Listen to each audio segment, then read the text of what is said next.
देखिए, वो एक अनुचित बयान था और मैंने उसके की निंदा भी की थी, लेकिन बुजुर्गों ने जो फैसला किया है वो सबके लिए सही। लोकसभा भारतीय जनता पार्टी में नहीं हूँ, मैं एक इंडिपेंडेंट सांसद हूँ। जय हिंद दोस्तों, नमस्कार। राज्यसभा सांसद कार्तिकेय शर्मा आज हिसार में आए हुए थे।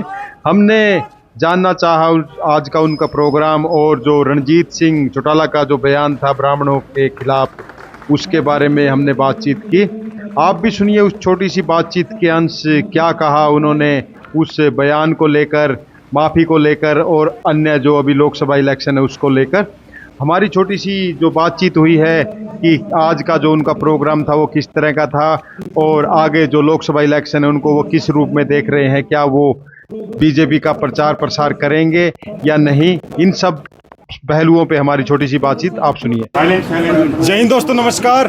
हरियाणा की राजनीति के दिग्गज नेता जिन्होंने अपनी छाप छोड़ी है पूरे हरियाणा में, श्री विनोद शर्मा जी के सुपुत्र और राज्यसभा सांसद कार्तिकेय शर्मा आज हिसार में है।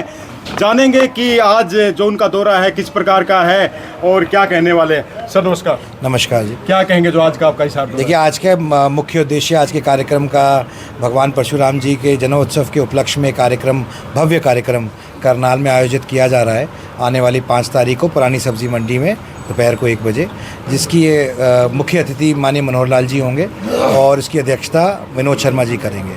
और मैं आपके माध्यम से भी सबको सादर आमंत्रित करना चाहता हूं कि इस कार्यक्रम के अंदर आएँ और इस कार्यक्रम का हिस्सा बने। मैं आज हिसार में हूं और बहुत अच्छा मुझे रिस्पांस मिला है, बहुत प्यार मिला है, लोगों का आशीर्वाद मिला है, बड़े बुजुर्गों का मिला है, युवा साथियों का साथ मिला है और मुझे पूरी उम्मीद है कि ये कार्यक्रम बहुत सफल होगा और बहुत ही सशक्त सक्षम तरीके से हम भगवान परशुराम जी की जयंती मनाएंगे। इलेक्शन लोकसभा का नज़दीक है और साथ में प्रोग्राम है, इसका कोई अलग मायने? देखिए, भगवान परशुराम जी तो सबके भगवान हैं और वो तो सारा ही टाइम रहते हैं, इलेक्शन हो ना हो वो तो हमेशा है ही। और मैं तो कह चुका हूँ कि वो 36 बिरादरी के भगवान हैं, तो सिर्फ ये कहना कि भी वो एक ही समाज के हैं वो भी उचित नहीं है।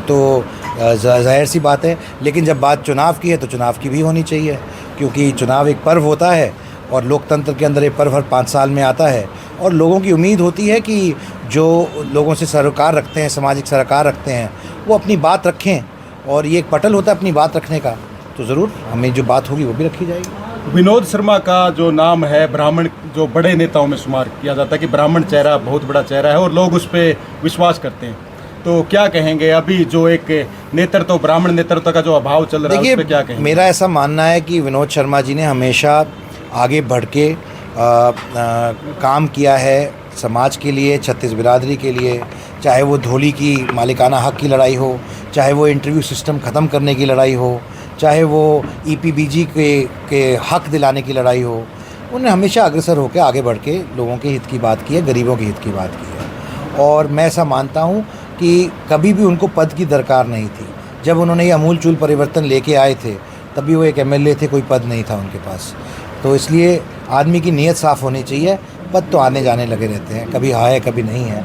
अगर आपकी नीयत साफ़ है और लोगों का प्यार विश्वास आपके अंदर है तो सब संभव है। मैं बात जाति का और जातिकरण का और ध्रुवीकरण की बात नहीं कर रहा हूँ, मैं बात कर रहा हूँ कि देश के लिए क्या अच्छा है, देश के लिए क्या उचित है। और ब्राह्मण समाज ने हमेशा से 1947 से लेकर हमारी आज़ादी की लड़ाई से लेकर देश के नवनिर्माण तक हमेशा अग्रसर होकर योगदान दिया है और मैं मानता हूं कि ब्राह्मण समाज इसके अंदर भी, इस चुनाव के अंदर भी एक बहुत ही महत्वपूर्ण और एक अच्छा योगदान देगा देश के प्रति।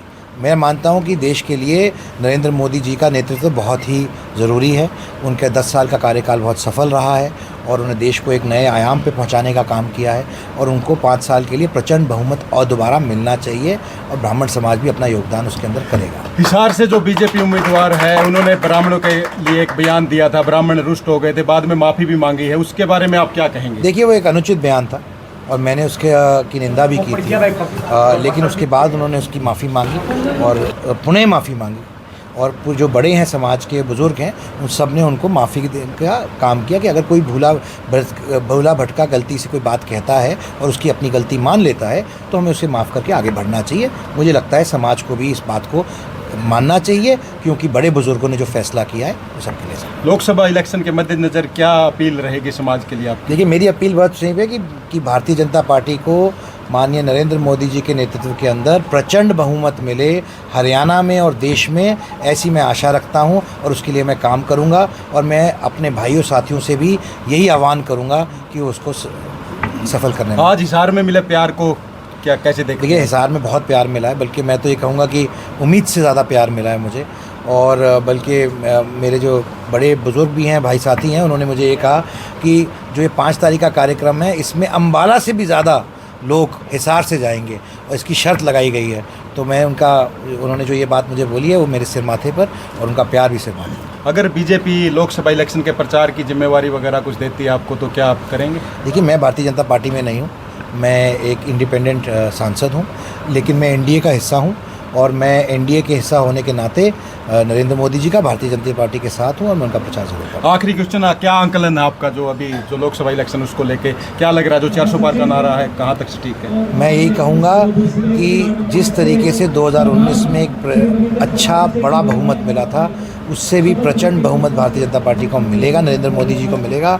और पिछली बार नॉर्थ से मिला था, इस बार साउथ से भी मिलेगा। धन्यवाद आपका। तो हमारे साथ कार्तिकेय शर्मा मौजूद थे, राज्यसभा सांसद है, आज हिसार में थे और इनका कहना है कि जो बीजेपी प्रचंड जीत हासिल करेगी, जो प्रोग्राम है 5 तारीख का, उसमें लोग बढ़ चढ़ कर भाग लेंगे। तो इजाज़त, मैं देवजात, कैमरा पर्सन चैतन्य के साथ मिलेंगे जल्दी अगले वीडियो में। जय हिंद, जय भारत।